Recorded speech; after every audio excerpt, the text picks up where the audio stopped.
como é o sistema. Você geralmente muda ordens com guerras. E o que você acha que vai acontecer se a gente não se preparar para a mudança da ordem mundial? Eu acho que há muita chance de algo ruim. The School of Greatness.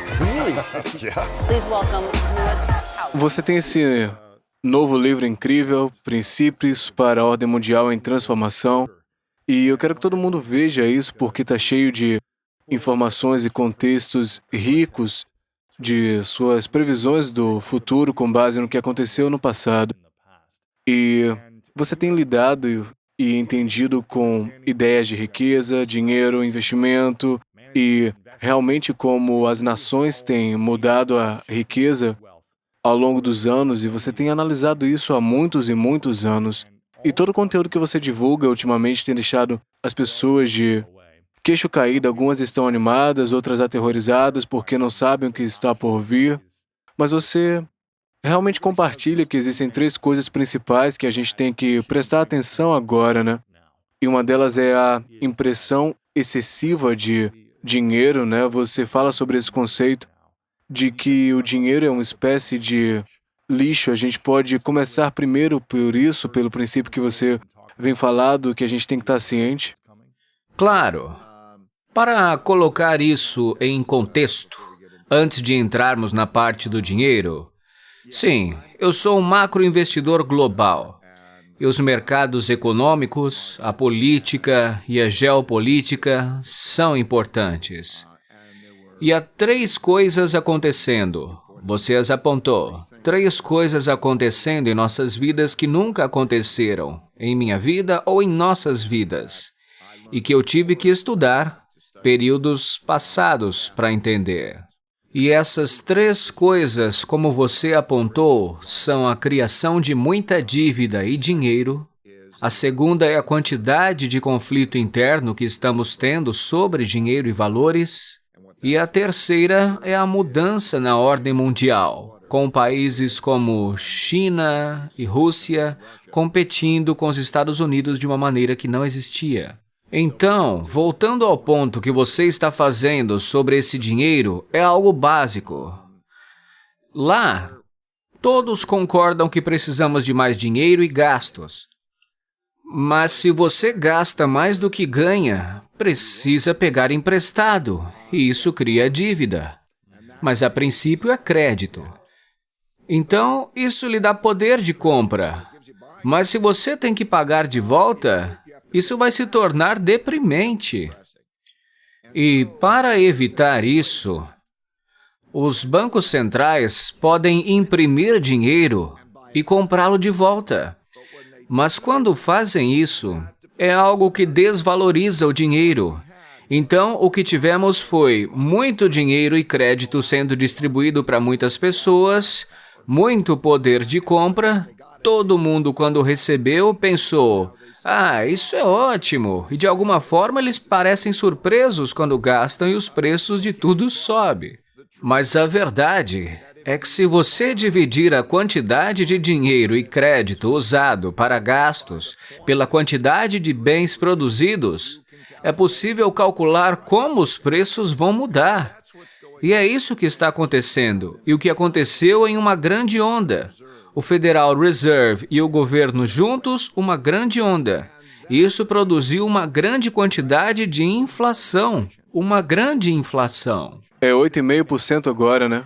Sim, bem, depende de qual número você está usando. Fica entre 7,5% se você usar a variação ano a ano, ou se você pegar a taxa de inflação core, fica mais perto de 12% e está aumentando. Basicamente é por causa da quantidade de gastos. Você pode medir a quantidade de gastos, não por causa dos gargalos. E para as pessoas que talvez estejam ouvindo essa inflação e tenham ouvido isso recentemente, antes da gente terminar o primeiro ponto, para muita gente, quando eu cresci, eu nunca entendi o que inflação significava.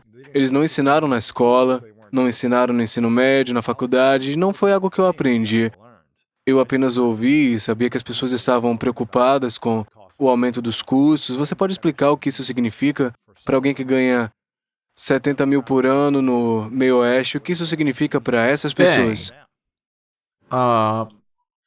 Bom, o poder de compra é o que importa, certo? E o que acontece é que quando a inflação sobe mais rápido do que essas outras fontes de renda, você perde seu poder de compra.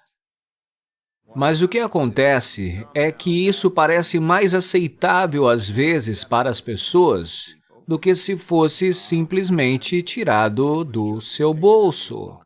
Veja bem, se eles, digamos, aumentarem impostos ou tirarem dinheiro do bolso de alguém, todo mundo reclama de quem teve dinheiro tirado. Mas se vem através da impressão de dinheiro e todo mundo recebe cheques, é mais aceitável. Mas o que acontece é que aqueles que estão segurando dinheiro, como fundos do mercado monetário e fundos de títulos, perdem o poder de compra disso. Portanto, pense nesses fundos e títulos. Esses fundos de títulos estão com uma queda de cerca de 10% e a inflação está em alta, vamos chamar de 8%. Então, eles perdem 18% do poder de compra. Uau! Então, a inflação alivia a dívida. Pensamos nela como significando preços mais altos, mas em certa medida, isso é uma perspectiva de homem rico, porque eles dizem, agora tenho que pagar mais. Mas a realidade é que você não obtém mais coisas como essa inflação mais alta. Então, isso tira das mãos de algumas pessoas e isso prejudica as pessoas que não conseguem.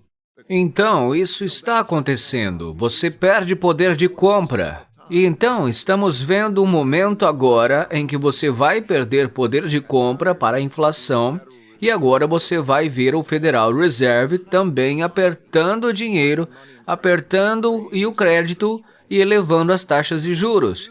E quando eles fazem isso, isso cria menos poder de compra.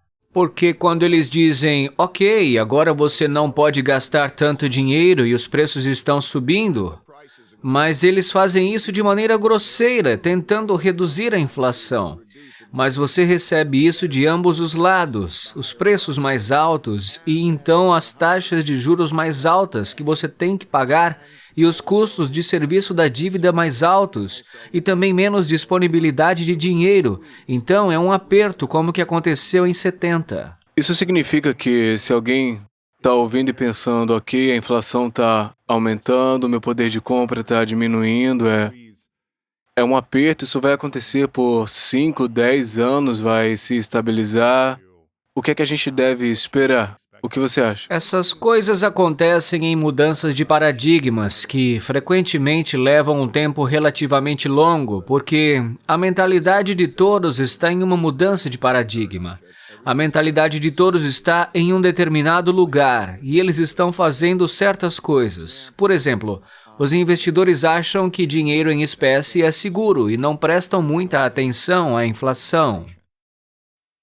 E então o que acontece é que eles têm inflação e percebem que se estiverem segurando dinheiro em espécie, estão perdendo o poder de compra, então eles mudam, vendem o dinheiro em espécie ou vendem seus títulos e colocam isso em outras coisas. E quando fazem isso, eles também contribuem para a inflação. Mudanças assim também acontecem de muitas maneiras, como aumentos no custo de vida, na remuneração, onde no passado, quando não se preocupavam com a inflação, então não pensavam em ter um contrato vinculado à inflação para o trabalho, né? Ou se tinham ativos suficientes ligados à inflação. Poderia ser, preciso comprar, vou guardar meu dinheiro em casa. E então esse pêndulo oscila de uma mentalidade e uma posição para outra mentalidade e outra posição. Nas fases iniciais, tendem a ser autorreforçadoras. Essas ações produzem mais inflação e mais psicologia inflacionária. Até que chegue ao extremo oposto, como na década de 70, em que as pessoas ficaram surpresas com o que aconteceu, porque não estavam acostumadas com a inflação. Então, você teve a inflação. E no início oscilou. E no final disseram que a inflação nunca terminaria. E todo mundo se posicionou para isso nunca acabar. Então, é claro, o que acontece é que é tão ruim que o Banco Central vai ao extremo oposto e depois fica surpreso. Então, os anos 80 foram um período exatamente oposto aos anos 70. Onde você tem inflação em queda, altas taxas de juros reais e assim por diante. E assim, os piores ativos para se possuir nos anos 70 eram títulos, e os melhores ativos para se possuir nos anos 80 eram títulos. Então você vê esse balanço. Então, quais seriam os melhores ativos para possuir nessa década?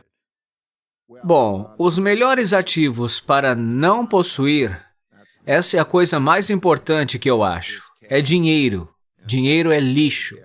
E haverá um aperto aqui, por enquanto, esse aperto terá um efeito. Vai prejudicar os preços dos ativos e assim por diante. Mas o dinheiro não é o ativo a ser adquirido. E os títulos não são bons de se possuir. Na minha opinião, porque é uma dívida, possuir a dívida de alguém, sabe? E você não terá retorno. Pense nisso, a taxa de juros não vai atingir a taxa de inflação. Então, esse é o problema. Então, você tem isso. Então, o que você tem que ter? Eu acho que o mais importante é um portfólio bem diversificado, com outros ativos. A diversificação é uma ferramenta muito poderosa, porque reduz os riscos sem reduzir os retornos. Agora, há muitas maneiras de conseguir o que você acha que são bons investimentos.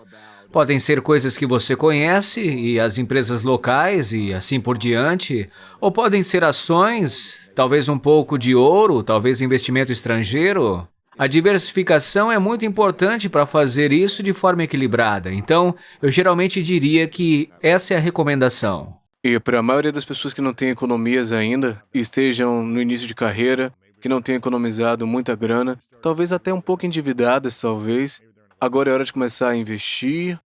Ou é mais importante economizar e reservar por 6 meses para poder ter um dinheiro para viver antes de começar a investir de fato? É importante construir disciplina e hábito de investir $50 por mês ou 100 em uma carteira diversificada, não importa o quanto você ganha? Lembro-me de passar por isso porque não tinha dinheiro. Quando foi isso? Oh, isso foi em 82, 83. Eu tive que pegar emprestado $4.000 do meu pai para ajudar a pagar as contas da minha família. Mas eu lembro de pensar, quantas semanas eu poderia viver se perdesse minha renda? E comecei a contar em semanas e tentava sair, porque se eu fosse atingido, né? Então, eu acho que é assim que se faz. Você começa a contar quantas semanas? Pode ser um mês, um ano. Será que eu consigo chegar a 6 meses? Será que eu consigo chegar a um ano? Eu não gostei disso por causa da obrigação. E é como, se eu conseguir então, vou estar afogado. Estou tentando manter minha cabeça acima da água. Isso é apenas meu próprio viés. Mas, de qualquer maneira, conte quantas você pode. E depois assuma que o seu poder de compra nos próximos anos pode cair 3 ou 4%. 3 ou 4% ao ano. Ou se você colocá-lo em um investimento arriscado, como ações ou algo assim, pode ir e comprar mais. Então, corte esse número pela metade e tenha o dobro, porque você tem de entender que isso é a sua liberdade, sua segurança. Então, você deve cuidar desse primeiro grupo. Cuide disso primeiro. Uma vez que você passa disso e se sinta bem, ok, posso cuidar da minha família, posso cuidar de um imprevisto. Então você tem a liberdade de assumir outros tipos de riscos. Mas quando você está construindo este portfólio, é a mesma coisa quando você tem um grande portfólio depois disso. Você quer diversificar bem, porque pode ver o que acontece com os mercados, todos eles. Mercados de ações, mercados de títulos, a maioria dos mercados tiveram momentos em que caíram em um período prolongado, 60% ou 70% em poder de compra. Então, eu acho que é importante diversificar. Contar isso e construir e perceber que é sua poupança.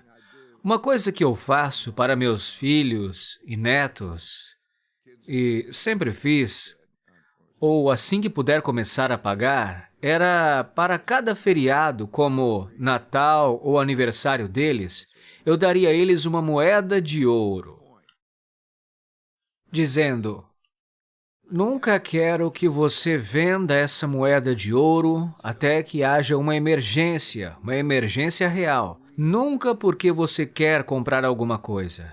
E a razão pela qual eu fiz isso, e elas irão crescer ao longo do tempo, isso irá construir algo. E eu disse: nem venda. Você passa para os seus filhos, a menos que haja uma emergência, hein? E assim você está construindo essa poupança. Porque eu acho que nós tão facilmente gastamos tanto dinheiro em besteiras, então qualquer coisa que eu desse a eles, seja uma peça de roupa, um brinquedo ou algo assim, provavelmente teria sumido em um ano. Ok? E então o poder de economizar, esse recurso, o alívio que ele lhe dá e o poder que ele lhe dá é tão grande. Então, sim, guarde e diversifique. Eu vou continuar nesse tópico, mas também me afasto um pouco porque você mencionou como acho que foi há 40 anos você perdeu sua grana e teve que pedir 4 mil emprestado ao seu pai para sobreviver e pagar contas. Quanto dinheiro você tinha acumulado antes de perder? Eu não lembro, mas não era uma fortuna. Ok, Eu entendi. estava bem no início da minha carreira, eu tinha um pequeno negócio de investimentos, mas não me lembro exatamente o que era. Só sei que não era muito dinheiro não, viu? Eu tô curioso para saber como você que tinha algum dinheiro e perdeu ele. Como você passou 40 anos, sabe, 4 décadas para chegar onde você está agora?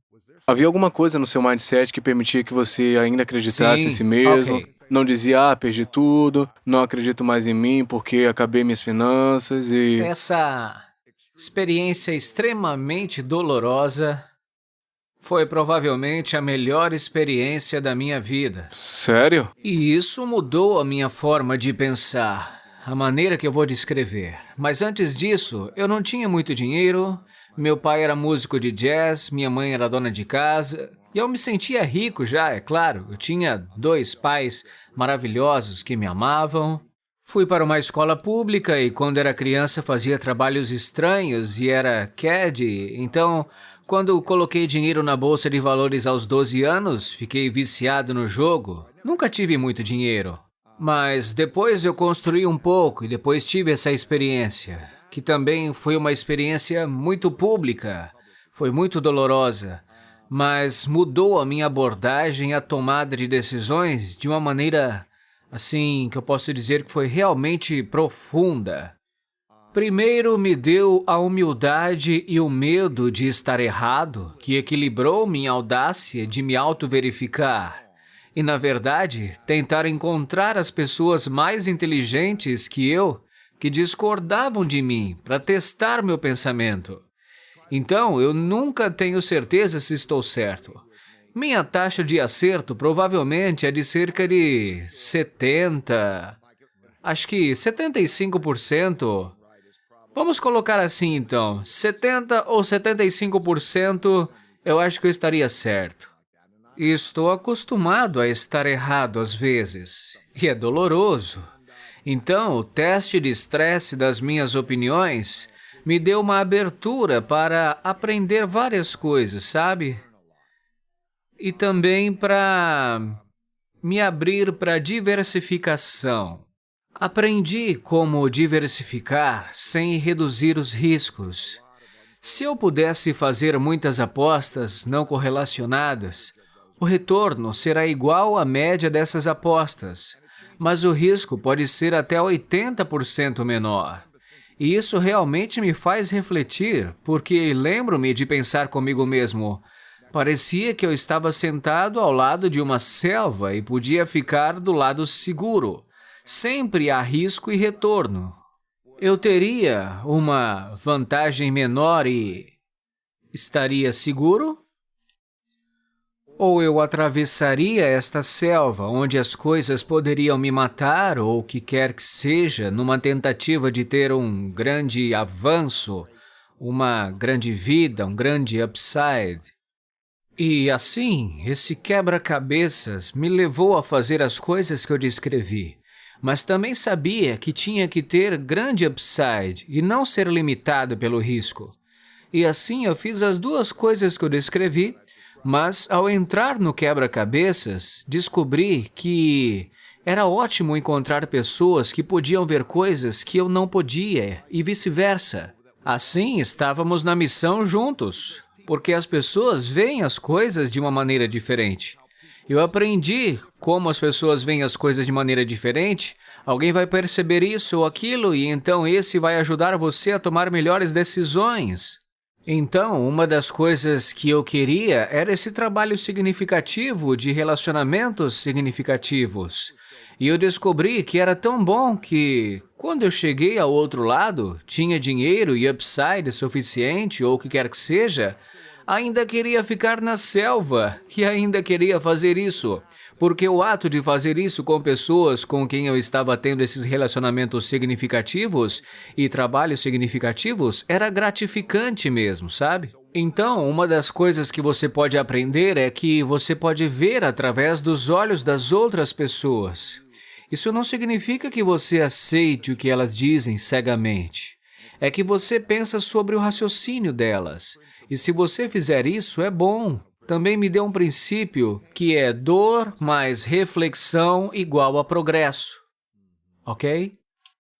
Temos a dor, seja qual for.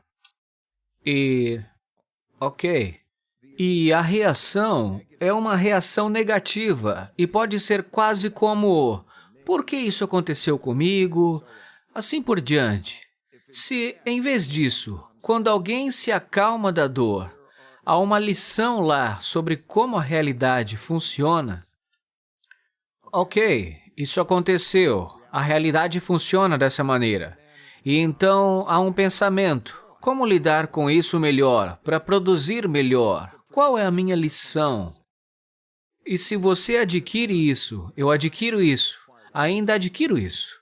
E então eu escrevi como princípios nos meus livros. É por isso que a coleção de princípios é como um diário que eu escrevi. Dor, reflexão, progresso. Então você escreve o princípio e é isso que a coleção de princípios se tornou. Então aquele evento doloroso, foi a base de ir de onde eu estava, que estava quebrado, para onde eu estou e onde eu estou acontecendo. Que é tentar passar minha riqueza adiante, passar meus conselhos para outros e dar continuidade a esta corrente. E sua sabedoria, eu tô curioso, quanto tempo levou para você não ter mais medo de tomar decisões e novamente construir tudo de novo? Fui confrontado com a escolha. Literalmente, na época, eu iria vestir um terno e gravata e pegar o trem para Wall Street e conseguir um emprego. Ou eu iria fazer outra coisa. E com aquele trabalho, como seria aquele trabalho? O que isso significaria? Então, quando você enfrenta, sempre enfrentamos a escolha. A escolha, ela é algo assim que eu posso comparar com um quebra-cabeças. Ok? Como eu disse, sabe? Risco e retorno andam juntos. Eu não quero ser nocauteado no rosto assim novamente, mas eu estou buscando o retorno. E como eu faço isso?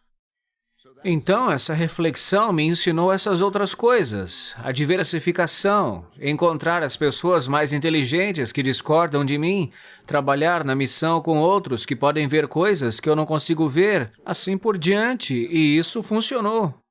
É, porque muita gente diz, não, se você quer grandes recompensas, tem que correr grandes riscos, mas o que eu escuto você dizer... Isso não é verdade. E o que é verdade, então? A verdade é... Se você encontrar apostas individuais que sejam diversificadas,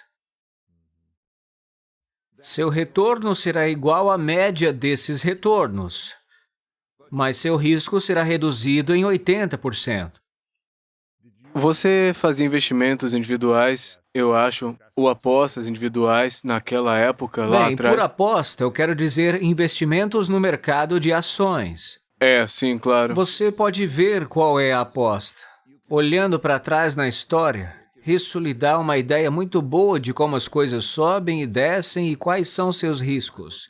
Faça isso olhando em termos ajustados pela inflação, é a melhor maneira.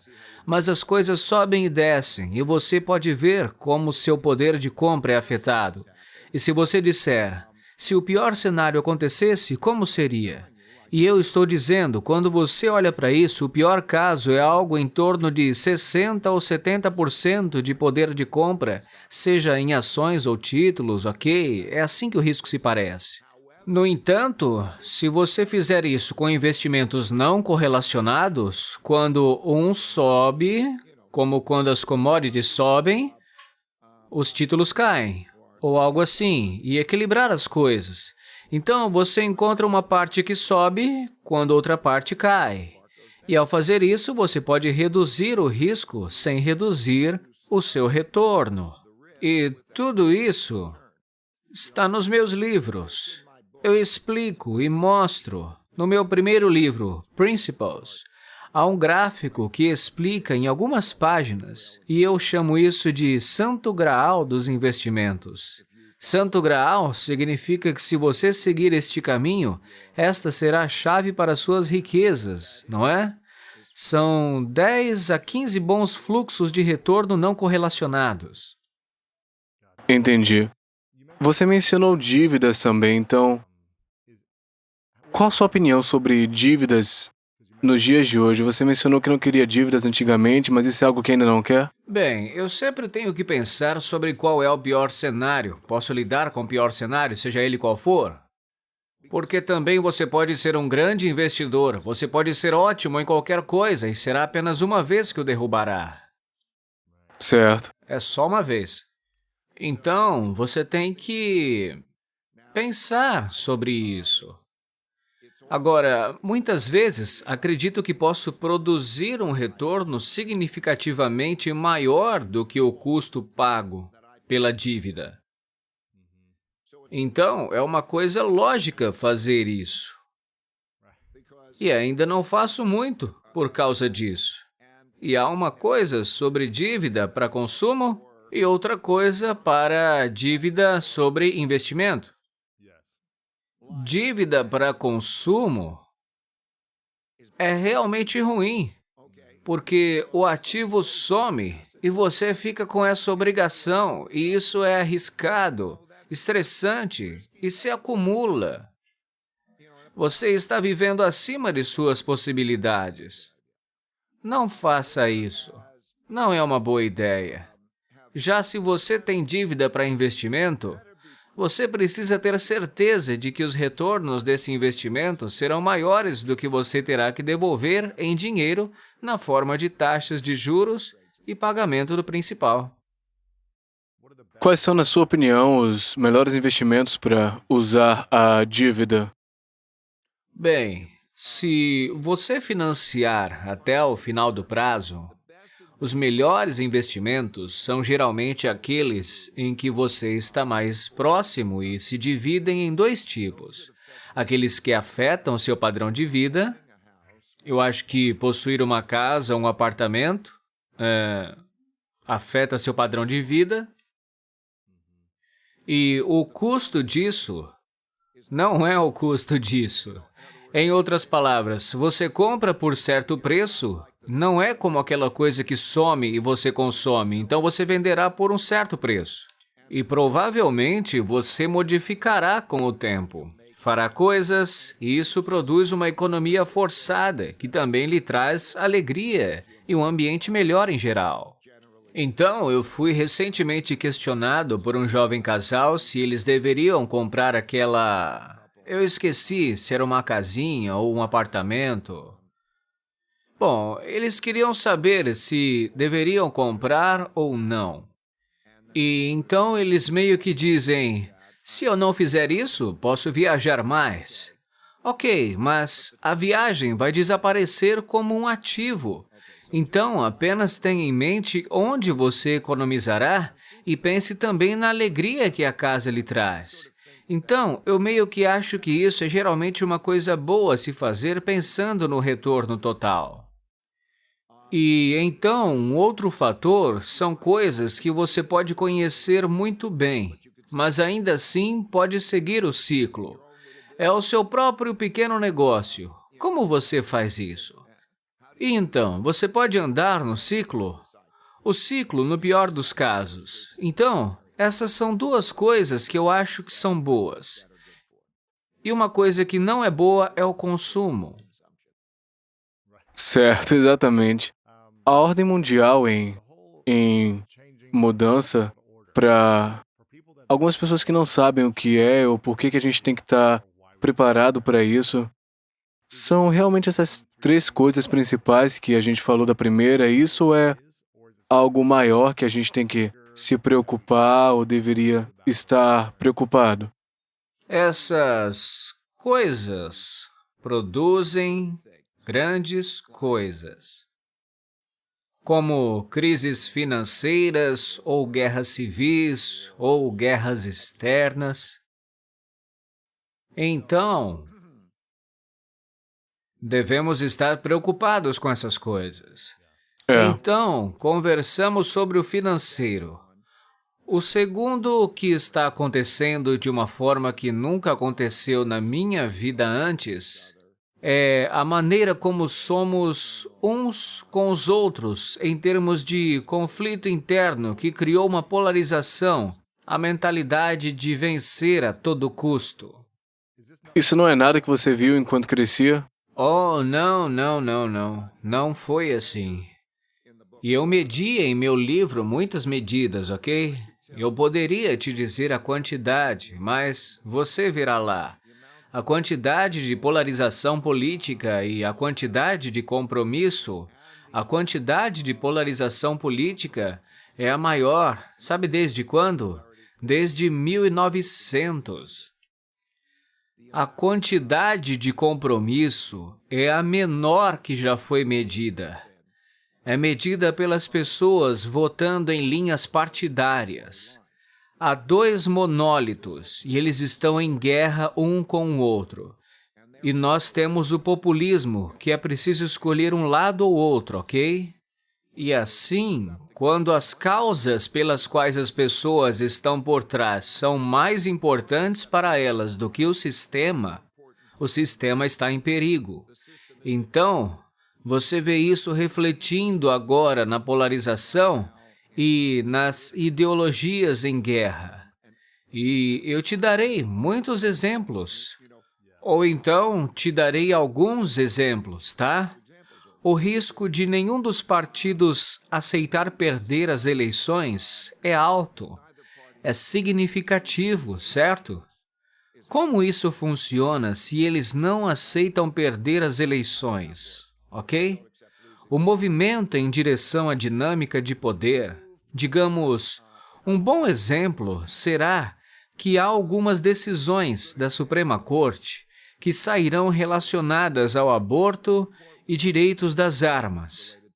Não seria surpreendente para mim se essas decisões da Suprema Corte não forem seguidas por alguns dos estados.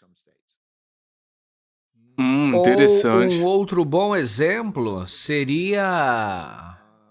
Basicamente, a gente está aprovando uma lei, mas o Estado está dizendo que não vamos cumprir a lei. E você está vendo que é duro. É duro. É como o governador DeSantis da Flórida e a Disney. Normalmente, existe, ok, fazemos isso lutando uns contra os outros. E que tipo de poder? Testando o poder um do outro, quase para se machucar. E assim, a ideia da democracia é comprometida. e alcançar cruzando que a lei e a regra são de um propósito mais elevado do que qualquer outra coisa. Mas quando você obtém outras coisas que são mais importantes para as pessoas e pelas quais elas estão dispostas a lutar, então você obtém cada vez mais. E é autorreforçador, porque os moderados são pessoas que querem trabalhar através das linhas partidárias e assim por diante. E o compromisso é histórico, através da Revolução Francesa, Revolução Russa, Revolução Chinesa, ou essas são guerras civis. Em todos esses casos, os moderados são os prejudicados ou descartados. E você tem que escolher um lado. Sério? Bem, mas você está vendo isso agora. Você está vendo agora que os partidos políticos estão unidos de uma forma ou de outra. Não há muito. E é melhor você escolher um lado, porque é assim que é. Então, isso pode ter consequências importantes em termos de conflito. Em outras palavras, é poder.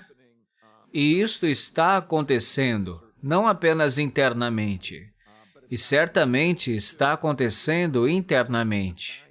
Mas está acontecendo externamente também. Mas internamente há uma dinâmica que está ocorrendo em que as ideologias, em vez da economia normal que estamos acostumados, da política normal, por exemplo, você pensa nisso quando o Elon Musk compra o Twitter. As decisões que ele tomará em relação ao Twitter provavelmente terão um efeito maior em nossa sociedade do que estas decisões que a Suprema Corte tomará. Uau, isso é louco. Né? O que você acha disso, ele comprando o Twitter? O que é que ele vai fazer? Olha, eu acho que é um reflexo. Este é um dos sintomas. Como DeSantis e Disney, imprensa fiscal, a Suprema Corte, ou que seja, é um dos sintomas de que a ideologia pela qual estou lutando, o poder que tenho, não é uma economia normal como costumava ser. Costumava ser que a economia normal era quase como se você não se importasse com ideologias ou algo assim. Você está apenas obtendo um retorno sobre o investimento, e o sistema estará melhor se alocarmos recursos dessa maneira e assim por diante. Agora é que o sistema estará melhor se escolhermos ideologicamente as coisas que queremos e colocarmos recursos nisso, e que há um jogo de poder. Portanto, é um jogo diferente do qual as pessoas devem estar cientes, do qual elas devem saber. Você disse, uma das suas citações é: a maior guerra da nação é consigo mesma, sobre se é ou não capaz de tomar decisões difíceis necessárias para sustentar o sucesso. Tem alguma maneira da gente se unir por um propósito comum para a América, na sua opinião? Ou a dinâmica de poder e psicologia humana são muito fortes e as pessoas vão continuar tomando decisões e não vão fazer isso nos próximos 40 anos? Eu tenho um princípio que é: se você se preocupa, você não precisa se preocupar. E se você não se preocupa, precisa se preocupar. Porque se você se preocupa com as coisas, como se preocupa porque se endividou demais e tem que pagar isso, então você não fará isso. No caso específico, no nosso caso, se você ler sobre as consequências do que aconteceu na história em relação a isso e olhar a probabilidade e dizer: ok, podemos ter esse tipo de conflito ou aquele tipo de conflito externo, e esses conflitos são terríveis. Talvez isso nos una ainda mais, porque temos o poder juntos. Se não lutarmos uns contra os outros dessa maneira, podemos chegar a um acordo. Temos o poder de produzir resultados incrivelmente ótimos, porque temos mais recursos do que nunca. Há mais por qualquer medida. A expectativa de vida é muito maior, o PIB é maior, as tecnologias são maiores e assim por diante. Então, de certa forma, nossas riquezas e nossa inteligência são maiores do que nunca. O maior risco é como somos com nós mesmos. E há coisas básicas, como ganhar mais do que gasta. Se todos se esforçarem por isso, você é produtivo ou ganha mais do que gasta? Você é bom com outras pessoas? Então você olha para que seja... E não estamos lutando. Podemos competir de maneira saudável. Temos um grande poder, mas teremos que fazer um grande ajuste, porque estamos gastando muito mais do que estamos ganhando, causando muita dívida e dinheiro. É preciso avaliar, e estamos brigando. E acho que não fazemos um bom trabalho de cuidar uns dos outros, mesmo em comparação e especialmente em comparação com muitos outros países. Porque não criamos uma base, um nível que não permitimos que certas pessoas caiam abaixo. Por exemplo, minha esposa e eu, particularmente minha esposa, moramos em Connecticut e ela trabalha para tentar ajudar o que são chamados de estudantes do ensino médio desengajados ou desconectados. Ou seja, aqueles nos bairros mais pobres onde a educação está falhando e eles abandonarão a escola.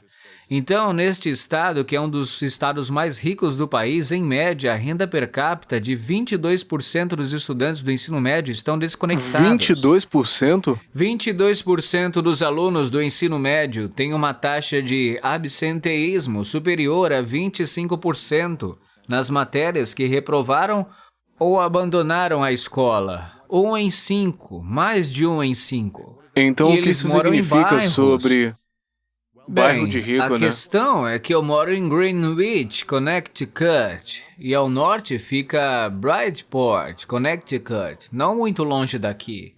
E aquela é uma vizinhança pobre, porque não há muita renda naquela área. Então, em Greenwich, Connecticut, gastam-se em média $24 mil por estudantes nas escolas públicas. Lá eles gastam 14 mil, e há armas e tiroteios.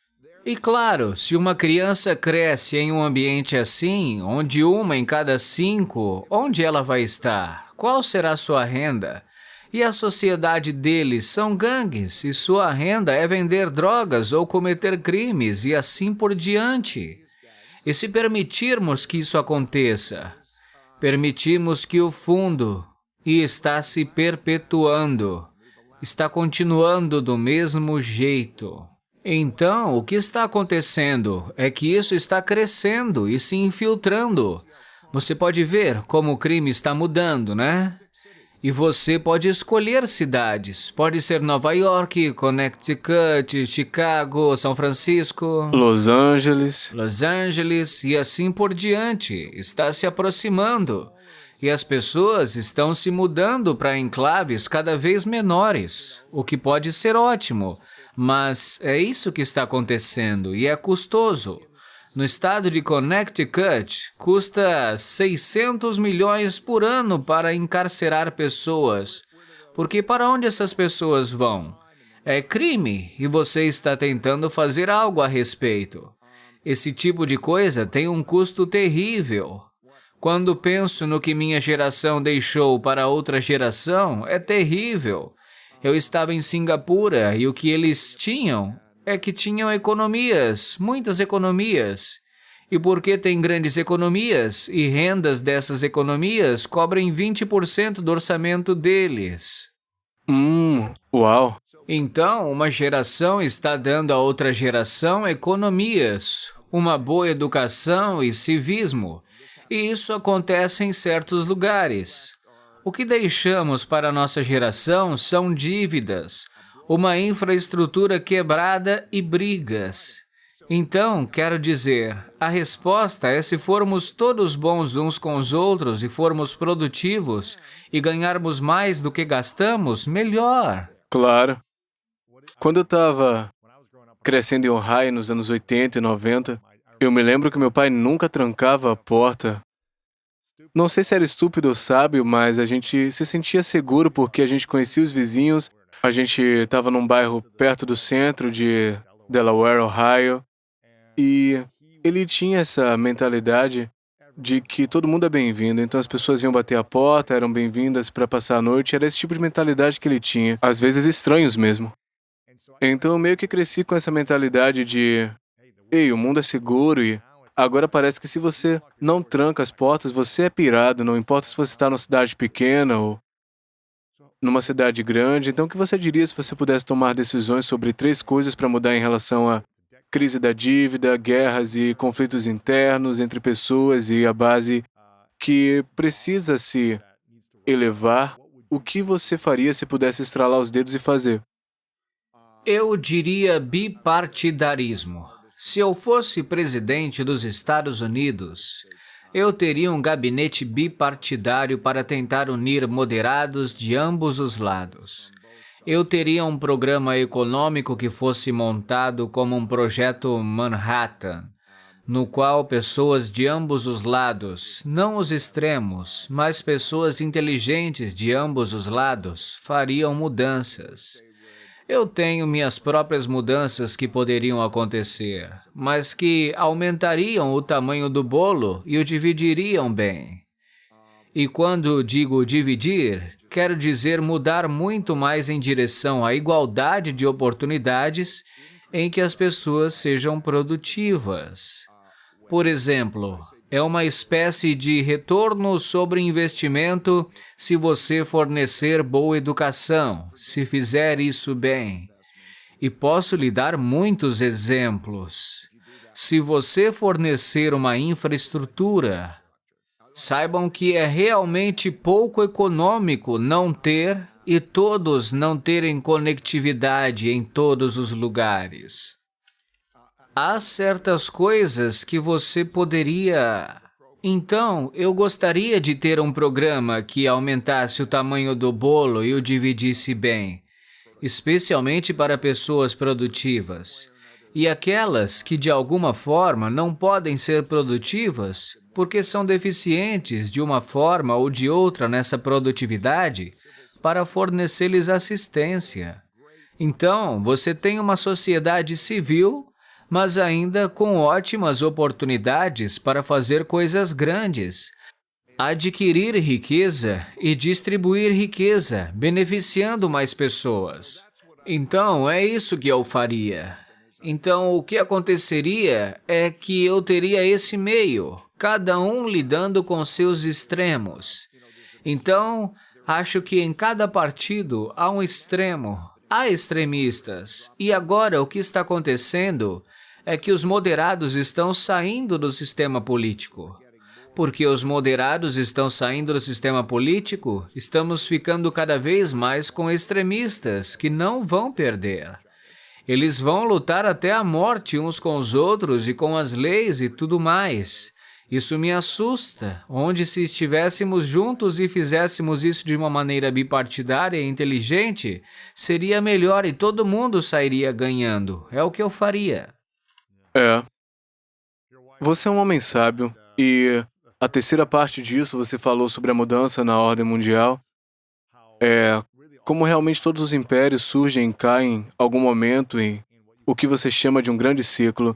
Você pode explicar um pouco mais sobre esse grande ciclo e em que parte desse grande ciclo a América está e a China está? Ok. Sim, vou descrever o ciclo. Por uma ordem, quero dizer como uma ordem mundial ou uma ordem doméstica.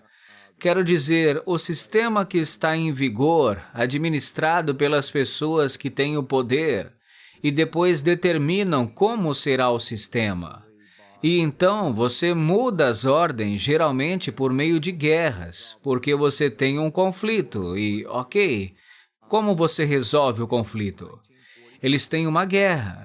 Então, a Segunda Guerra Mundial terminou em 1945. Os Estados Unidos venceram a Segunda Guerra Mundial de forma dominante. Tornou-se o país mais rico do mundo, tendo 80% do dinheiro do mundo. O dinheiro era ouro na época, tinha 80% do ouro do mundo, e um poderio militar dominante, tinha um monopólio disso e contava por metade da economia mundial, então ele estabeleceu as regras. É por isso que a ONU está em Nova York. Agora, quando você está em um poder dominante, também essas guerras são grandes equalizadores. As pessoas voltam da guerra. Não é como se alguns fossem ricos e outros pobres da mesma forma. Há uma reestruturação, e você não tem as mesmas lacunas de riqueza e ressentimentos e assim por diante.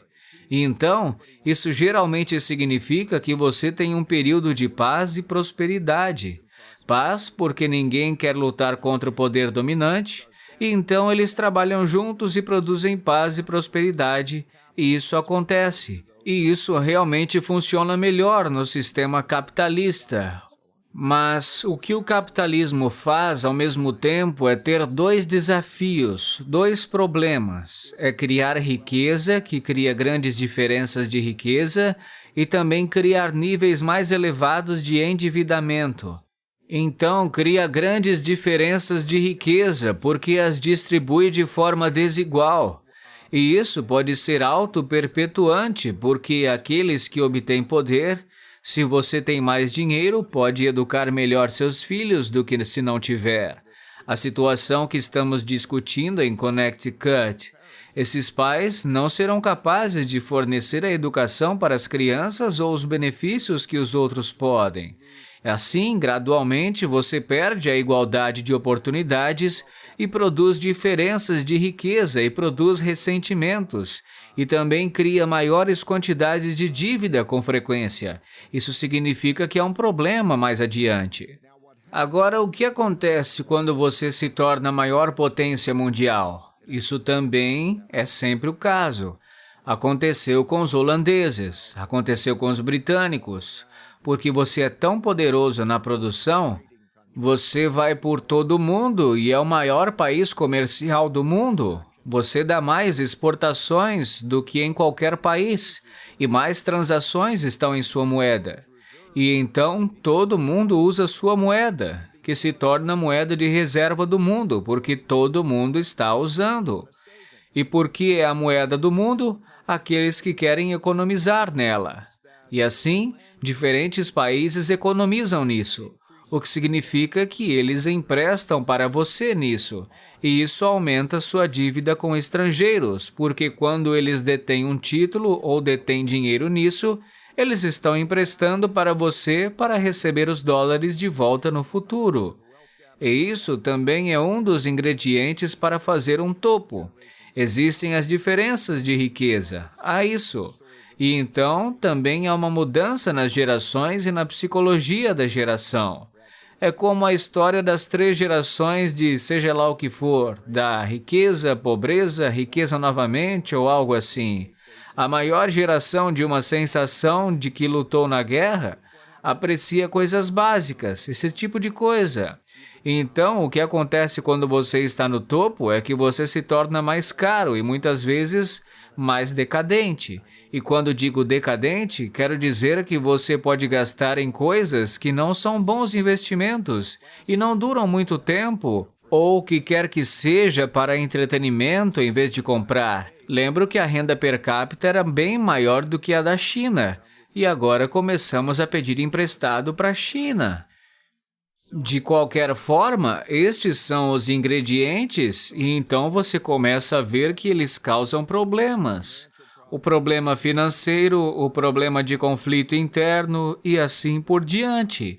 E então, o tipo de luta do qual estamos falando, onde alguns moderados dizem, bem, precisamos reformar as coisas e torná-las melhores. Cada um está em seu extremo. Então, classicamente, você tem o populismo da esquerda e o populismo da direita, que são indivíduos que lutam apenas por aquele lado. E então você desce e tem esse conflito, esse lado e aquele lado. Então você desce e tem outro conflito. E isso acontece também internacionalmente. Então, quando você tem, digamos, um país como os Estados Unidos, Se você pegar a porcentagem do PIB mundial dos Estados Unidos ou a porcentagem do comércio mundial dos Estados Unidos, costumávamos ser o maior país exportador do mundo. Mas a China substituiu isso. E a questão do PIB, agora temos uma rivalidade e você tem abordagens diferentes para a vida e então você diz, talvez você vá ter um conflito, e então todo mundo se prepara para um conflito, o que quase se torna autorrealizável. Então, quando você tem essa dinâmica que estamos vendo, o mundo começa a se dividir, porque os países querem se alinhar com quem os ajudará financeiramente ou militarmente. A ideologia, se você olhar para a história, não é um determinante tão importante.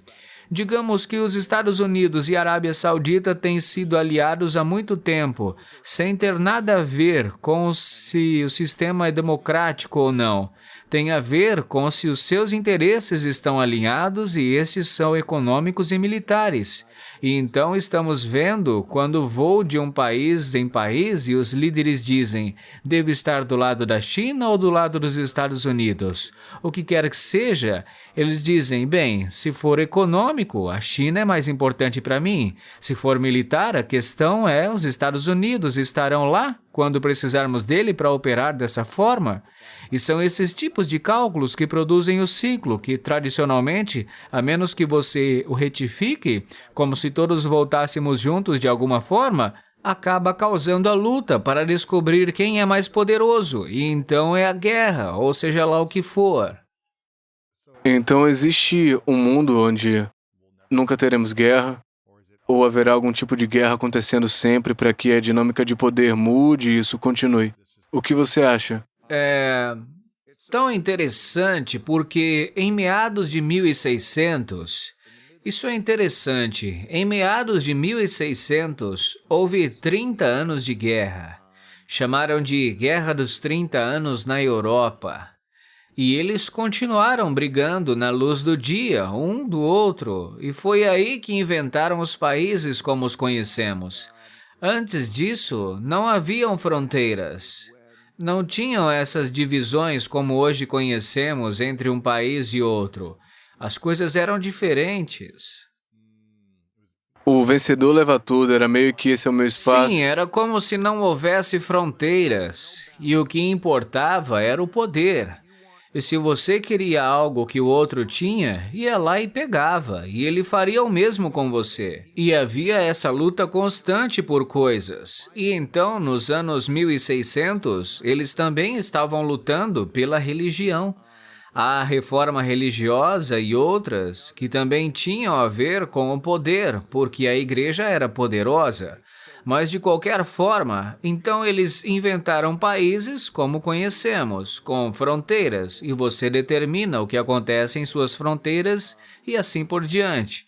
E, é claro, isso reduziu a quantidade de guerras nos próximos 100 anos. Interessante. E quando chegar a hora, não há sistema legal universal, não há política universal. Então, se você não tem um sistema legal universal, houve tentativas disso com as Nações Unidas, ou antes disso, a Liga das Nações, tentaram isso, mas o poder governa. E então você terá testes de poder. Tudo se resumirá a testes de poder. Certo. Você criou um modelo para avaliar a saúde de um país e o que leva ao sucesso e ao fracasso desse mesmo país. Quais são as principais métricas que você desenvolveu para avaliar onde está os Estados Unidos e qual a avaliação dentro desse parâmetro? Eu quero que tudo o que eu faça não seja opinativo. Quero que tudo o que eu faça meça a saúde. E há 18 medidas diferentes de saúde que você pode ver no livro. Então, você pode olhar para isso como um indicador de saúde. E em seguida, você pode ver com esses indicadores de saúde o que isso cria na próxima década de prognóstico para isso. Porque se você é saudável, então terá um prognóstico melhor se não for saudável. E então existem 18 deles. Não vou levá-lo através deles, mas qualquer um que pareça passar por eles, você pode vê-los. Mas existem coisas básicas, como, primeiro, você está financeiramente saudável? Como está a sua demonstração de resultados e balanço patrimonial? Você gasta mais do que ganha ou o contrário? Um grande indicador principal é o nível relativo de educação e aqueles que têm uma população mais educada. E você pode ver os números subindo. Você pode ver os níveis de educação em um país ou outro aumentando ou diminuindo nesses gráficos. Então, você pode ver como estão os Estados Unidos em sua educação e como estão outros países. E se essa lacuna está melhorando ou piorando. Porque os níveis de educação são muito indicativos do bem-estar e do comportamento econômico. Relacionado à educação está a civilidade. A civilidade não é... Então, você aprende a educação como fatos e como fazer cálculos e coisas assim. Isso é um tipo de educação. Mas você também aprende como se comportar um com o outro, a civilidade, a ideia de respeito e assim por diante. Então, você tem uma sociedade civilizada se comportando bem. Isso faz parte. E geralmente isso acontece em casa e no sistema escolar. A escola não pode fazer tudo.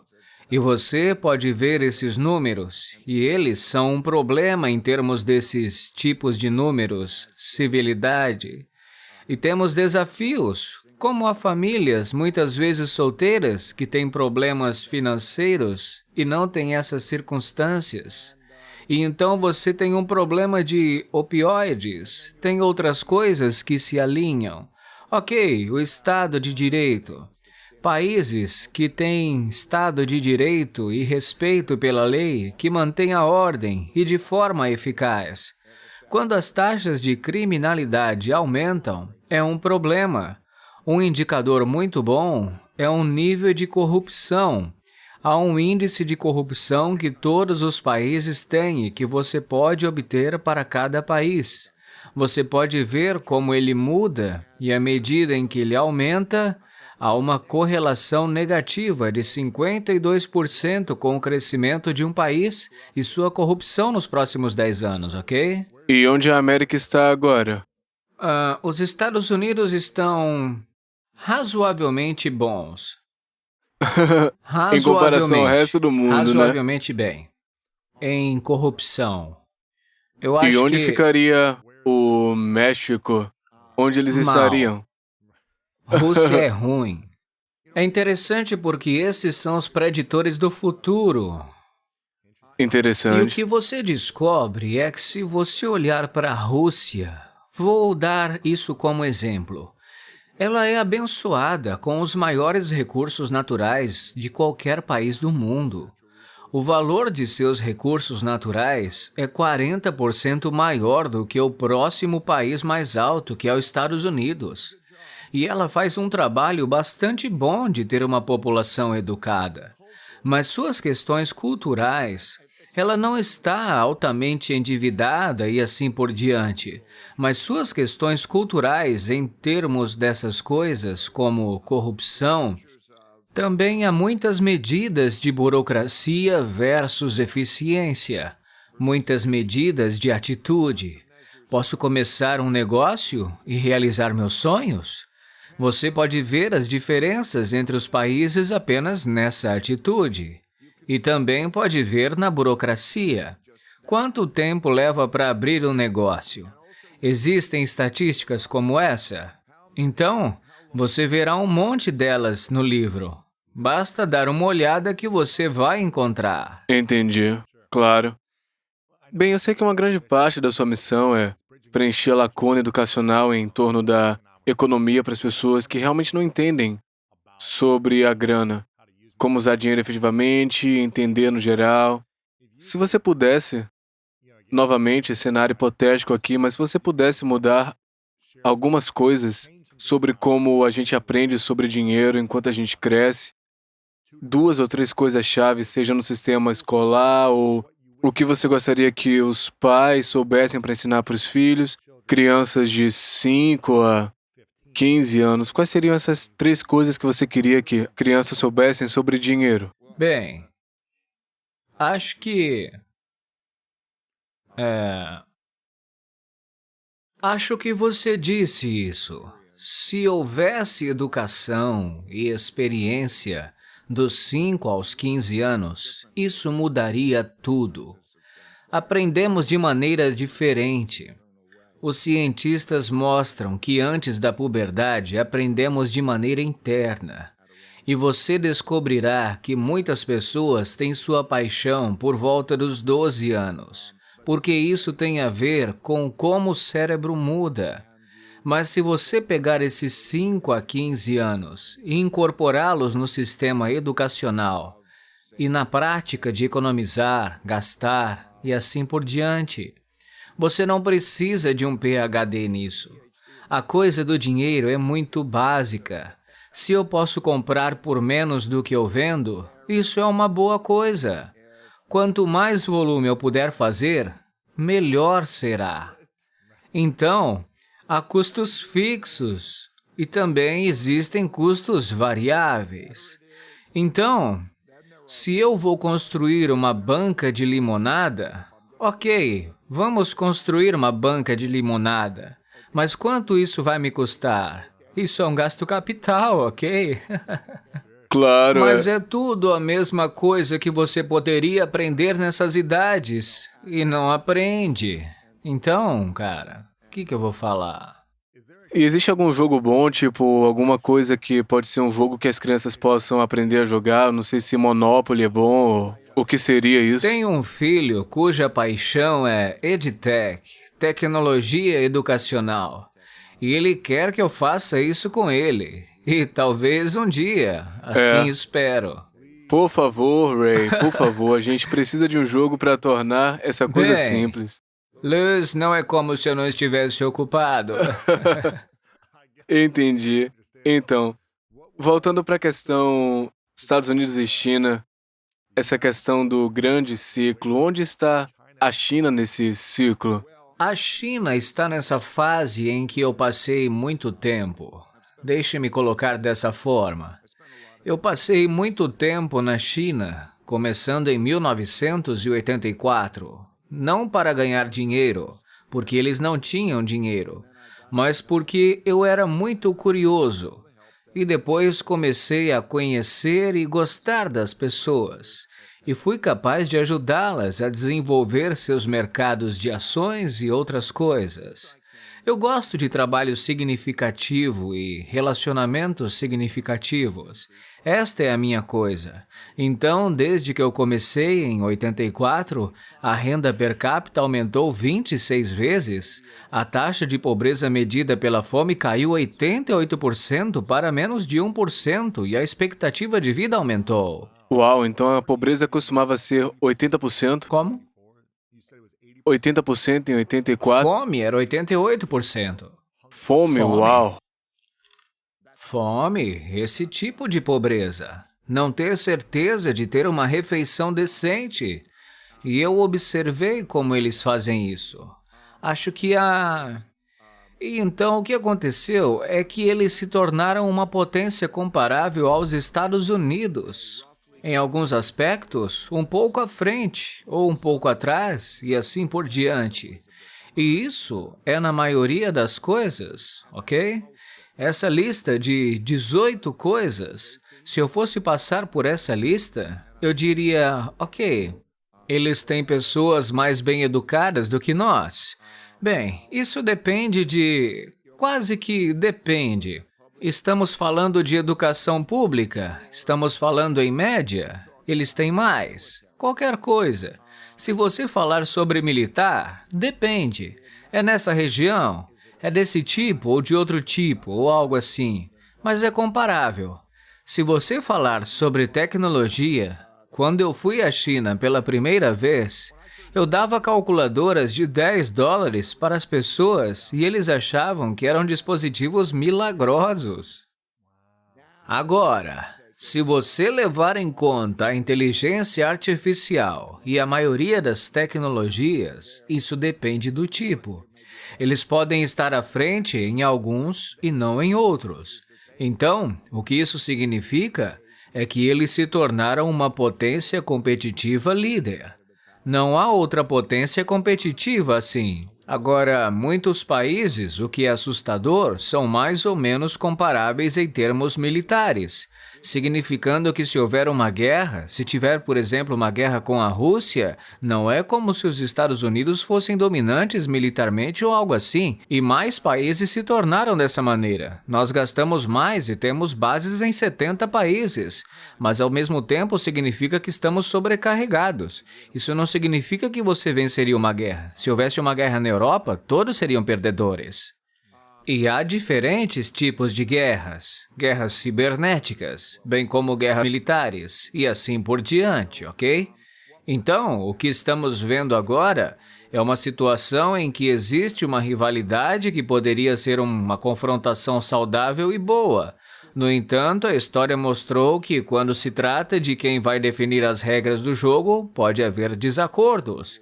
E se houver desacordos, como eles são resolvidos? Como a disputa comercial. Não é como se ambas as partes tivessem levado o caso para a Organização Mundial do Comércio e dissessem que vamos apresentar nossos casos e vocês tomam uma decisão.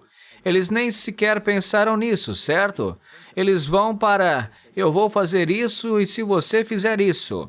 E é assim que estamos. Então, o mundo está se dividindo em partes onde existem dois lados, mais ou menos. Se você olhar para a Segunda Guerra Mundial, por exemplo, existem as potências aliadas e as potências do eixo, e, em seguida, elas estão na Europa ou elas estão na Ásia. E existem diferentes alianças na Europa do que na Ásia, porque cada uma tem seus próprios interesses e está se desenvolvendo dessa forma. Então, quando você pega a Ucrânia e olha para a Ucrânia, e isso está mais alinhado com o outro lado, vamos chamá-lo de potências do eixo, que são os desafiadores aos Estados Unidos e, até certo ponto, as potências Euro-OTAN, e você tem esse conflito, e você pode ver nas estatísticas como esses lados estão se alinhando. Por exemplo, eles apenas perguntam, você vai aplicar as sanções ou não? Você vai fazer isso e aquilo. Na ONU, você votou contra a Rússia ou não? E assim por diante. E você pode ver todas essas coisas e pode ver como os lados se alinham. Por exemplo, a Índia se alinhou com a Rússia, e assim você pode ver como isso está se alinhando, e pode ver que estamos entrando neste cenário, onde não há conversas e comunicações, nem mesmo educadas entre os dois países agora, e essas coisas. E é aí que estamos, e se você olhar para a história, esse é um lugar perigoso para estar. E o que você acha que vai acontecer se a gente não se preparar para mudança da ordem mundial? Eu acho que... Pegue nossas três coisas. Eu acho que há mais de 50% de chance de uma estagflação ruim, muito ruim, por causa da dinâmica. Eu acho que direi que há 1 em 3 chances, mas acho que na verdade é provavelmente maior do que isso, que teremos um tipo de guerra civil, conflito interno, em que as regras não são seguidas, os compromissos não são feitos.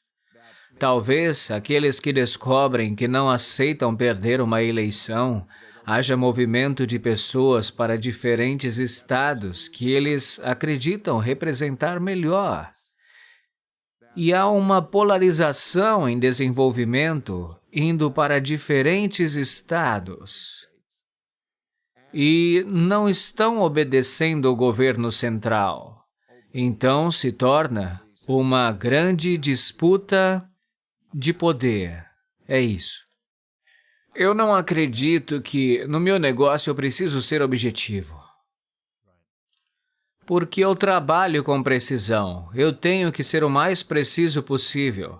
Não estou dizendo que é preciso, mas quando olho para isso, assumindo que é uma chance em 3, acho que na verdade é provavelmente maior que isso, que haverá esse tipo de situação. E acho que é melhor que seja maior que 1 em 3. Acho que talvez seja significativamente maior que você chegue ao mesmo conflito no poder. Por exemplo, internacional, Com né? outros países, A Rússia ou o Ocidente vencem a guerra na Ucrânia. Eu definirei a vitória de Putin na guerra como 3 coisas. Ele ganha o controle da parte oriental da Ucrânia, a economia da Rússia não é devastada por sanções e ele permanecerá, sabe onde? Permanecerá no poder. E, digamos, por exemplo, que ele e a Rússia participem da próxima reunião do G20. Ok? Então, é ele ganhando a guerra. é ele ganhando a guerra, porque no começo valeu a pena. Quer dizer, ele quer mais do que isso. Ele quer uma nova Ucrânia, neutra, ou uma nova Ucrânia alinhada.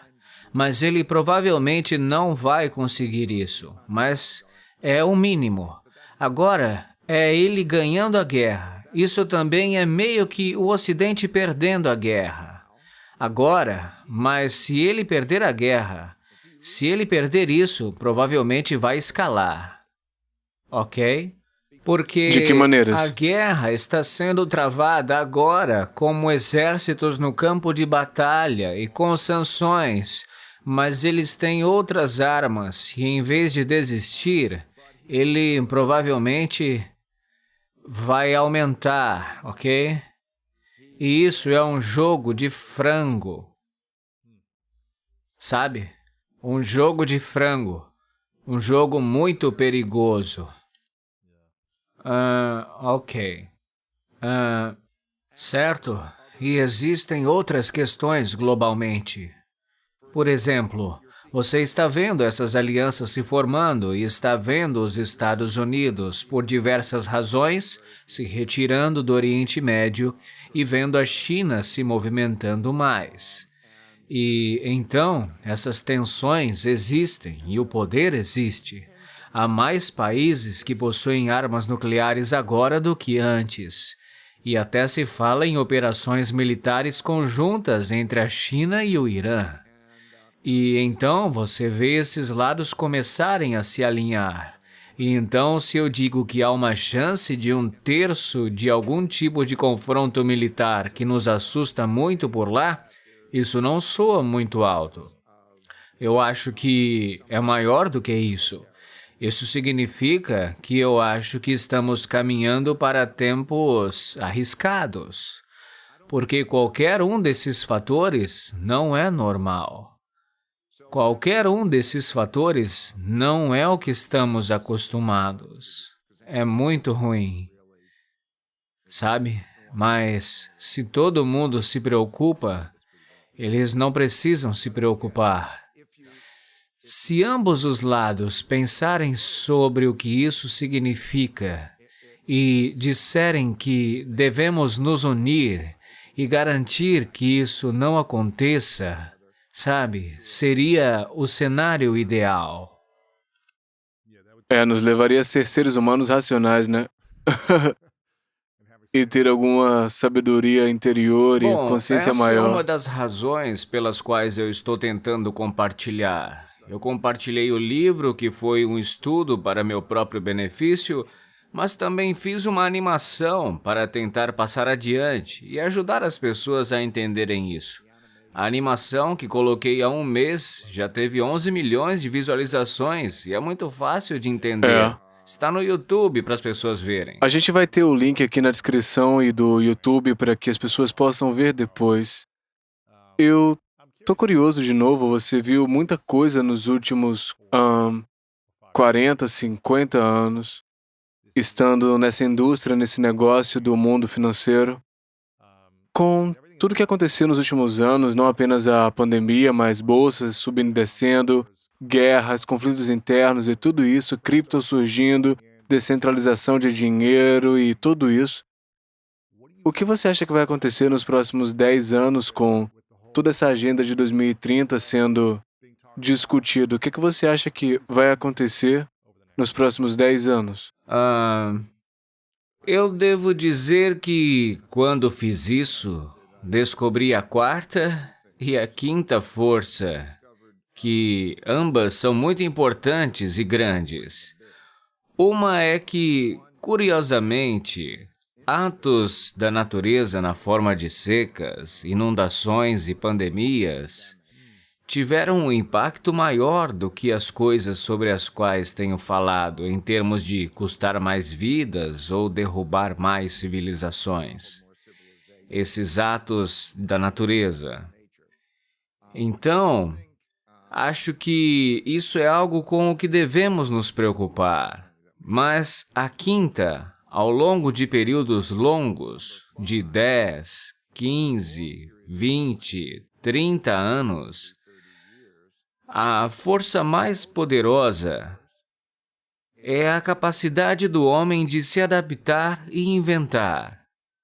Uma tremenda capacidade de se adaptar e inventar. Então, você verá gráficos no livro e verá aqui está uma grande depressão e aqui está uma guerra. E como você vê essas coisas, elas parecem ser apenas pontos na curva de expectativa de vida, renda per capita e assim por diante. Então, há uma tremenda capacidade para lidar com todas as outras coisas se o homem puder se adaptar bem a elas.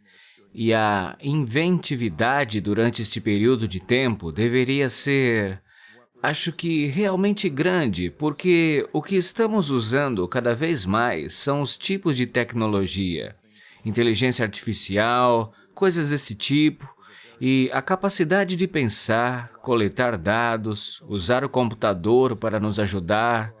Com isso, é uma força muito, muito poderosa. Agora, como qualquer força, também é uma força arriscada, porque pode ser usada para o mal, bem como para o bem. Mas acho que o mundo evoluirá. Teremos esses ciclos no mundo. Então é isso que você vê. Você vê esses ciclos e depois vê a evolução através desses ciclos e a adaptação. E assim eu espero. Mas eu diria que existem as probabilidades que mencionei antes que me preocupam. Será desconhecido, mas também será preocupante. Se você construiu muita riqueza para si mesmo e você tem construído muito e está muito ocupado, não é como se você estivesse parado de maneira nenhuma, você está crescendo. Se você tivesse 30 ou 40 anos nesse momento e tivesse construído um negócio e uma equipe e tivesse tentando se preparar para ser saudável em todas as áreas diferentes da sua vida, como você estaria pensando se estivesse nos 30 ou no início dos 40 sobre os próximos movimentos que você faria como pessoa? É muito interessante, porque há um ciclo de vida. Mas a conclusão do ciclo de vida é que nos primeiros anos, geralmente são os anos mais felizes. E os anos mais felizes se estendem até um pouco depois de você sair da escola. Então existem 3 fases. A primeira fase é você, e você é dependente dos outros, você está tentando aprender e ser bem-sucedido, então você sai da escola, é um idealista, pode fazer tudo. Você não tem muitas obrigações. Você assume um trabalho e assim por diante, e isso é um período feliz. Então você tem um desafio de equilíbrio entre trabalho e vida pessoal, e a vida é mais difícil do que você esperava normalmente. E a ideia de que vou ser facilmente, terrivelmente bem-sucedido é difícil. E então, se você pegar o período menos feliz da vida pelas medidas de felicidade em todas as sociedades, ele vem em algo como 45 a 55, 50 anos. Isso porque você tem o desafio de equilíbrio entre trabalho e vida pessoal. Talvez o relacionamento que você teve com seu cônjuge ou outra pessoa significativa não seja tão maravilhoso quanto você imaginou que seria. É quando as taxas de divórcio são mais altas. Você está sobrecarregado, precisa cuidar de seus filhos e cuidar de seus pais, e é uma fase difícil. Essa fase é dura. E então, o que acontece é que, à medida que você passa por isso, é muito interessante. De 55 anos até a pessoa se aproximar do que vai matá-la, é o período mais feliz.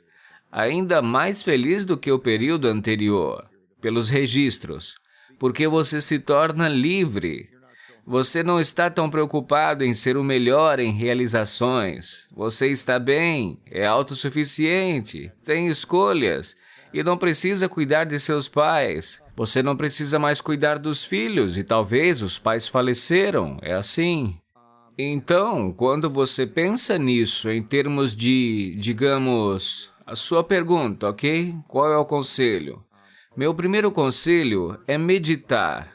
Descobri que a meditação, eu pratico a meditação transcendental. Acho que isso me dá uma calma e uma equidade para lidar com as realidades que estão chegando até mim, certo? A vida é apenas uma questão de escolhas. E eu descobri, em geral, que quando as coisas estão em desacordo e há esse conflito, se você der um passo atrás com a mente clara, você pode obter a maior parte de cada coisa que você pensa que está em desacordo. Por exemplo, em relação ao equilíbrio entre vida profissional e pessoal. A maioria das pessoas pensa, bem, devo tirar mais tempo livre ou trabalhar? Ou devo tirar do tempo livre e colocar mais no trabalho e assim por diante? Mas a verdadeira resposta para a pergunta é: como posso ser eficiente para obter mais em um dia ou em uma hora? E se você tem equilíbrio, olha para suas circunstâncias e diz, ok, como posso obter mais? Então, você pode colocar mais vida na vida. Porque você reduz isso. Mas você tem que ter esse equilíbrio. Não uma sensação de estresse e essas coisas estão acontecendo comigo e eu estou com raiva e chateado porque isso irá prejudicá-lo fisicamente. O estresse é um assassino e também não permitirá que você tome suas melhores decisões. Então, estou tentando dar uma equilibrada e, novamente, dor mais reflexão igual a progresso. Reflexão de qualidade, não apenas de si mesmo, mas até perguntando a outras pessoas e procurando princípios de outras pessoas que estão na mesma situação. Não é como se fosse a primeira vez que você passou por isso ou alguém passou por isso.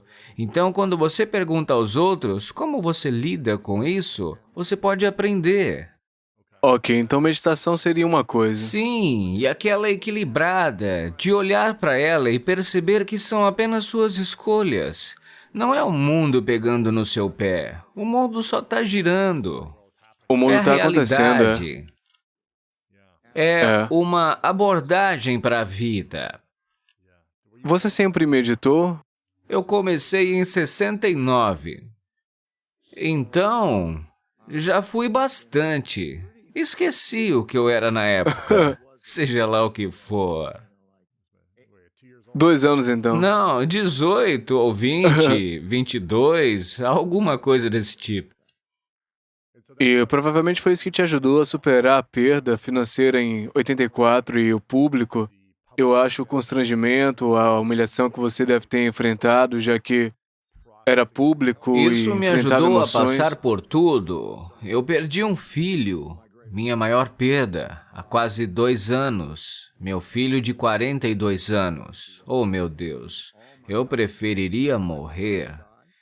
Eu preferiria perder tudo. E eu tinha... Está bem, mas era isso. E é como a oração da serenidade, sabe? A oração da serenidade. Deus, me conceda a serenidade para aceitar as coisas que não posso controlar. coragem para controlar as coisas que posso e sabedoria para saber a diferença entre uma e outra. E assim, porque a vida acontece porque você não pode apenas sentar lá e sentir pena de si mesmo. Eu não quero dizer que quando acontece algo doloroso, você não possa se cuidar e se proteger. Mas então, vem um período de reflexão e você tem que lidar com isso. Então, a meditação, esse equilíbrio que acaba acontecendo nesse processo, é algo muito importante e válido. Eu acabei de perder meu pai há 3 meses, inesperadamente, e tem sido um processo de luto de muitos momentos gratos e bonitos, mas também de muita tristeza. E quase a cada poucos dias, muita tristeza me aflige em momentos diferentes. Olha, eu sei bem como é, e aqui está a maneira como vejo. Não sinta pena de si mesmo, sentindo-se triste. Não entre nisso. Em outras palavras, quando penso no meu filho e você pensa no seu pai e a falta, entre nisso, mas está tudo bem, porque ele de certa forma está com você. Você guarda consigo uma doce lembrança. É, E o que acontece é que, com o tempo, a doçura aumenta em relação à amargura. E também aprenda a lição de amar e apreciar todas as outras pessoas em sua vida. Vá abraçá-las, passe tempo com eles, aprecie, cheire as flores que restam, porque há outras alegrias ao seu redor. E então, perceba que sua tristeza é porque algo que deve ter sido maravilhoso foi tirado de você. Então, você teve toda essa maravilha. E quero dizer, melhor assim do que não tê-la, não é? De qualquer forma, essas são as coisas que me ajudam. Eu posso falar sobre outras coisas que fiz que me ajudaram, mas pode muito bem dizer isso, porque talvez ajude aos seus ouvintes também. Qual foi o maior? Quero dizer que provavelmente... De novo, eu não tenho filhos, então não sei como seria, mas ouvi dizer que isso vem como uma das maiores perdas para um pai, que é perder um filho. Então, qual tem sido as maiores lições para você nesses 2 anos? Bem, eu quero generalizar para você que perdeu seu pai. Lembro-me de quando perdi minha mãe. Nossa, nos primeiros momentos eu não conseguia imaginar rir novamente. E agora, quer dizer, eu rio e quase tenho conversas mentais com ela porque sei o que ela responderia, sabe? Então, acho que se aplica a todas as perdas importantes. E algumas das coisas que me ajudaram, além da meditação, foi fazer de maneira muito natural. Senti o que senti. Qualquer coisa que sentisse, eu iria com isso. Outra coisa que fiz foi escrever um diário.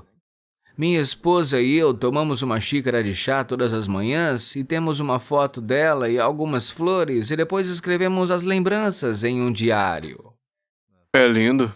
E isso traz essas lembranças à tona. Eu escrevo no diário e passo para ela e ela escreve isso também e mantém essas lembranças vivas. E aí a gente vai dar isso para nossa filha. E então havia um livro, um livrinho, eu esqueci o nome do livro de alguém que nos enviou sobre o luto, sabe? Ele tinha uma série de coisas. Leríamos uma página disso todos os dias e era como um monte de bons conselhos. A morte acontece com todo mundo, quer dizer, todos se vão, as pessoas que eu amo, todos. E prestar atenção a isso e saber como fazer isso bem, entendeu? Não falamos muito sobre isso, mas deveríamos realmente. De qualquer forma, essas são algumas das coisas que me ajudaram a superar. Coisas que eu aprendi com a vida, eu e a minha Obrigado esposa. por compartilhar. Eu aprecio isso, é muito bonito e... Para acompanhar isso, eu acho... Como você vê a morte por si mesmo, à medida que você continua a evoluir, crescer e... Obviamente, envelhecer, você pensa na própria mortalidade, você pensa na sua própria morte, pensa no que você quer fazer com o seu tempo, as lições ou sua riqueza ou quais são os pensamentos que você tem sobre esse assunto? Claro, claro. Em primeiro lugar, eu aceito a curva da vida e da morte. Então, é muito real. E sou abençoado, sabe? Posso fazer quase qualquer coisa que quero fazer. E estou em uma fase da minha vida em que algo me parece natural, que é a transição da segunda fase da vida para uma próxima. É como se fosse uma terceira fase.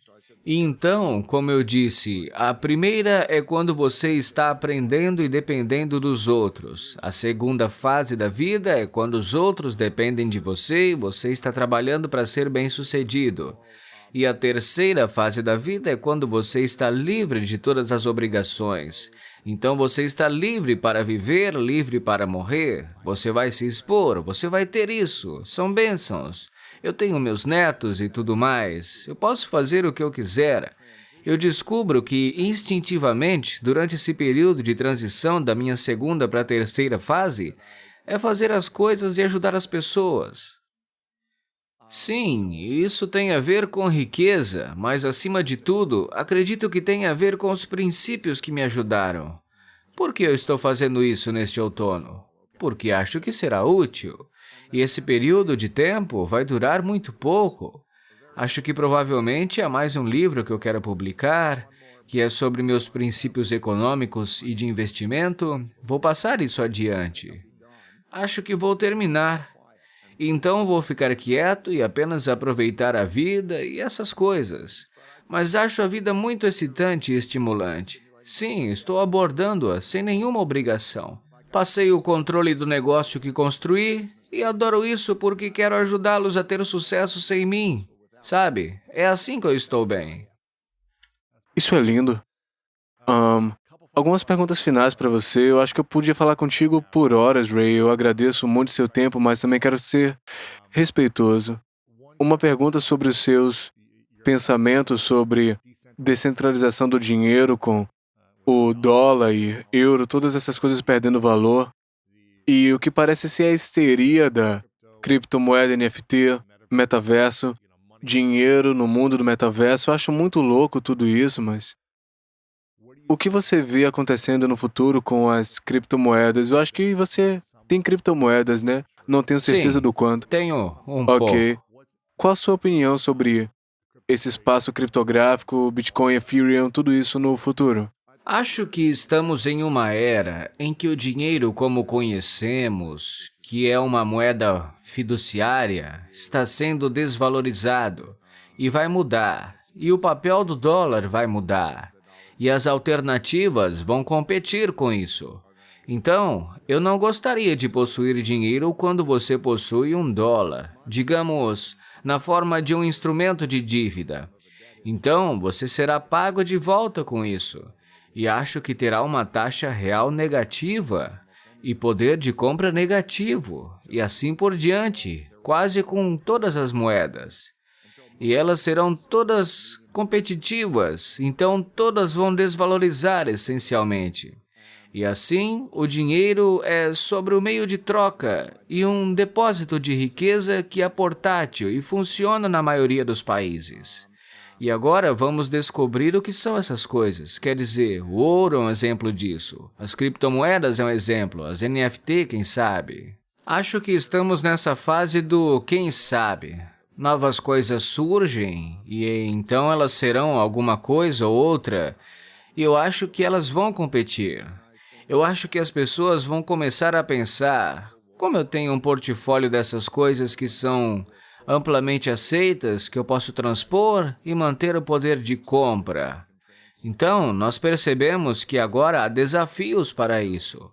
Quando você tem muita volatilidade nele, significa que, meu Deus, possuí-lo é mais volátil, é mais arriscado do que não possuí-lo. E isso direciona o dinheiro para outras coisas. Elas vão de valor em valor para coisas diferentes. De qualquer forma, vamos lutar com isso. E você verá moedas digitais em diferentes países e assim por diante. E, sinceramente, eu não sei. Eu não acho que isso seja uma coisa ganha. Eu acho que muitas das criptomoedas, como todos os mercados, passa por fases. E há uma espécie de fase de bolha, em que sobe muito e todo mundo acredita, e a história acredita, e todo mundo vai seguindo esse fluxo. E então você tem os ajustes e assim por diante. Acho que há muita ênfase nisso porque o valor total do Bitcoin, ou mesmo da cripto, não é muito, é comparável ao valor da Microsoft. Portanto, é preciso pensar quando se pensa em ativos. Prefiro pensar em toda a gama de ativos do que pensar, será que aquela cripto, o Bitcoin... Acho que as pessoas podem estar muito concentradas nisso e acho que isso pode ser perigoso. Então, eu não sei a resposta certa. Eu sei que existem muitas reservas de riqueza e que você pode estar variando, né? A diversificação é a sua chave, né? Sim, diversificação é o caminho. Há uma grande citação que eu vou esquartejar ela aqui, mas é mais ou menos assim. Eu acho que é Jim Carrey que ele fala que eu gostaria que todo mundo tivesse a capacidade de ser rico e famoso e perceber que essa não é a resposta.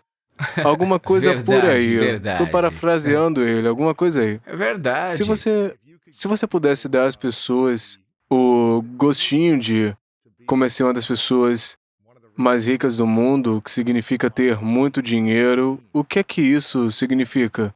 Se você pudesse compartilhar com as pessoas. Posso descrever o que significa para mim e pode ser coisas diferentes para outras pessoas. Deixa eu ver. Eu consegui por acidente, porque o jogo pelo qual me apaixonei, sabe? Você aprende a jogar bem e ele vai te pagar bem. Certo. Ok? Muitas pessoas, acho que isso é verdade com muitas pessoas que estão tendo ideias e construindo negócios e assim por diante. Elas ficam entusiasmadas porque isso está sendo lucrativo. Para mim, é um erro grave pensar que o sucesso é medido por essas coisas, porque o dinheiro não tem valor intrínseco. O que o dinheiro te proporciona e do que você precisa. Agora, o que eu quero é liberdade e a capacidade de ser criativo e fazer isso. É isso que eu quero. E o dinheiro me ajuda a conseguir isso. Ajuda-me a ajudar outras pessoas. Ajuda-me a ter impacto. Eu gosto dessas coisas sobre o dinheiro, mas, mais importante, eu gosto do meu jogo. Gosto de jogar o meu jogo. Não é mais importante, mas comparativamente importante. Eu acho que sucesso é ter a vida que você quer ter, desde que você esteja ganhando mais dinheiro do que você gasta. Isso pode ser gastando muito pouco e tendo uma vida maravilhosamente luxuosa. Eu vejo muitas pessoas que não têm muito dinheiro e de diferentes idades. Às vezes jovens, às vezes mais velhos. Eles viajam pelo mundo, fazem mochilão, vão a culturas e lugares diferentes. Eles podem viver em uma barraca ou na mais bela natureza disponível para você, sabe? Ou então você pode estar em um albergue, ou pode se encontrar em tantos lugares diferentes. Dá para fazer. E ter liberdade e tal. Eu acho que todo mundo deveria quase experimentar isso para saber que pode ter uma grande quantidade de liberdade sem ter uma grande quantidade de dinheiro. E essa coisa de status é boba, sabe? É como ficar preso em viver sua vida para aprovações. Então, não se desvie do caminho e não perca de vista o que você realmente quer na sua vida. O que é uma vida de sucesso para você? Não é medida pelo quanto dinheiro você tem, pelo quanto status você tem ou por essas coisas. É medida, e como eu disse antes, pelo trabalho significativo e pelos relacionamentos significativos. Se você tem algo como trabalho que gosta e que é sua paixão e tem relacionamentos significativos, Eu acho que essas coisas são as verdadeiras riquezas da nossa vida. Eu sou muito grato por sua sabedoria, pelo seu tempo e sobre esse livro também. Eu acho que todo mundo devia ter e compartilhar com os amigos. Você pode folhear, você pode passar por ele. É bem grosso, mas está cheio. Cada página é rica, cheia de conhecimento. E o fato de você gastar tanto tempo desenvolvendo, fazendo curadoria, pesquisando e reunindo pessoas inteligentes para ajudar a tornar esse tipo de informação acessível para todos nós. Eu sou muito, muito grato por isso. Então, quero que todo mundo pegue uma cópia e vá no seu site. Pode seguir também nas redes sociais. A gente vai vincular tudo aqui, mas o vídeo que você fez teve 11 milhões de visualizações para ajudar as pessoas a entenderem algumas coisas ainda mais. Eu tenho algumas perguntas finais para você que eu fiz da última vez, então não vou contar quais foram as respostas. Eu estou curioso para saber se elas evoluíram ou são as mesmas. Então, essa aqui é as 3 verdades, cenário hipotético. Imagine que é seu último dia aqui na Terra daqui a muitos e muitos anos. E você pôde viver o que quis, alcançou o que você quis, você viveu a vida que desejou, né? Mas por algum motivo, você tem que levar todo o seu trabalho escrito, áudio, vídeo que você fez, e ninguém mais vai ter acesso ao que você fez. Essa entrevista, tudo se foi, mas você pode deixar para trás 3 coisas que você sabe que são verdade sobre tudo que você aprendeu. O que você diria serem suas 3 verdades? Bom, eu acho que uma verdade é evoluir bem e contribuir para a evolução, porque tudo se trata de evolução. Nossos instintos, tudo o que está acontecendo é sobre evolução. Trabalho significativo e relacionamentos significativos são as coisas mais importantes. Então, eu diria que a mente radicalmente aberta para que você possa absorver tudo o que está disponível para você. Não cometa o erro de pensar que as melhores ideias têm que vir de você. E perceba que como você lida com o que não sabe é mais importante do que qualquer coisa que você sabe. Com certeza. Então, 2 das 3 são iguais. E se as pessoas quiserem ver a outra, elas vão ter que ouvir a entrevista anterior. Ray, eu tenho uma pergunta final para você, mas de novo eu quero te agradecer por estar disposto a compartilhar tanta informação. Eu acho que é um mundo assustador, esse mundo financeiro. As pessoas não têm ferramentas. Eu ainda estou aprendendo e tenho quase 40 anos e eu ainda sinto que eu não sei tanto, mesmo que eu esteja estudando bastante e tentando coisas diferentes, mas para você continuar aparecendo da maneira que está na 3ª fase da sua vida, nessa temporada, e querer criar, dar e ensinar, eu estou realmente inspirado por isso. Eu sei que muita gente está inspirada por sua sabedoria e que a gente está muito grato por você compartilhar isso com a gente. Minha pergunta final é, qual é sua definição de grandeza? Novamente, como você está evoluindo e contribuindo para a evolução. Em outras palavras, você é parte do sistema evolutivo. E como você faz isso com outras pessoas, como você faz isso consigo mesmo e com seu ambiente. Incrível, muito obrigado pelo seu tempo, eu agradeço isso. Foi um prazer, Luz. E agora eu vi um enorme crescimento nas hipotecas de taxa ajustável porque os bancos dizem: não pague 5,5% em uma casa, pague 3,7% hoje e após 5 anos, sua taxa de hipoteca será reajustada. E então seus pagamentos de hipoteca serão reajustados.